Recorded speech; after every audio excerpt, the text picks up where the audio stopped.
Барлықтарыңа қайырлы күн балалар. Бүгін біз 3-ші сыныптың қазақ тілінің 17-ші сабағын өтетін боламыз. Бүгін бізде нәтиже сабақ «Мен не үйрендім?». Бірінші жаттығу мәтінді мұқият тыңда. Бұл ай қыстың хабаршысы. Бұл айда жердің топырағы тоң болып қатады. Қара суық күшейеді. Су бетіне қабыршық мұз қатады. Күн қысқарып, түн ұзарады. Кей жерлерді қар басады. Кей жерлерде жауған жаңбырдың арты қарға айналады. Бұл қай ай? Мәтінді бөліктерге бөл, әр бөлікке ат қой. Жоспарды толықтыр. Қыстың хабаршысы, тоң болып қатуы, ары қарай жалғастырып, жоспарды толықтыратын боламыз. Қазір түсініксіз сөздерді анықта және олардың мағынасын сөздіктен айқында дейді. Хабаршы, тоң, ары қарай бізге өзімізге түсініксіз сөздерді қазір жазып, ары қарай анықтайтын боламыз. Жоспардың көмегімен мәтіннің мазмұнын жаз дейді. Мәтінді бөліктерге бөл, әр бөлікке ат қой деп тұр, яғни жоспарды толықтырып жазуымыз керекпіз, яғни. Бірінші ол қыстың хабаршысы, екінші тоң болып қатуы, үшінші суық күшеюі, төрт күн қысқарып түн ұзаруы, бесінші қардың жаууы.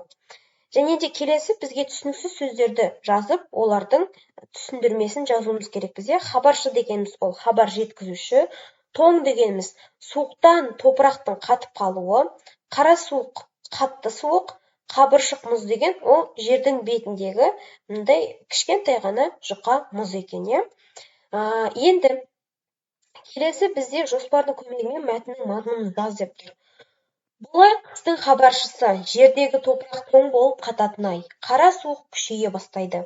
Суға қабыршық мұз қатады. Күн ұзарып, түн қысқарады. Кей жерлерде қар жауады. Ал кейбір жерде жаңбыр жауып, арты қарға айналады. Келесі екінші жаттығу мәтіндерді түсініп оқы, әр мәтінге сұрақ қоя отырып, түрін анықта және сәйкестендір.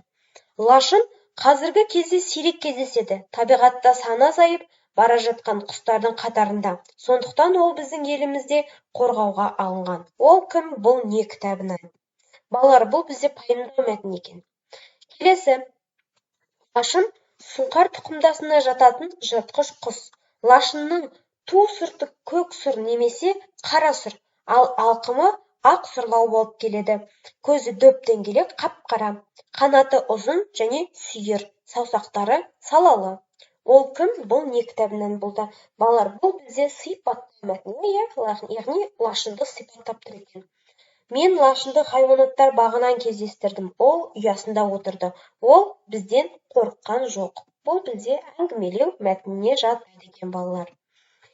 Келесі үшінші сынып оқушылары, үшінші жаттығу, сынып оқушылары күз кереметі қойылымын қоймақшы. Қойылымның шақыру қағазын дайында. Шақыру мәтінін дәптеріңе толықтырып жаз дейді.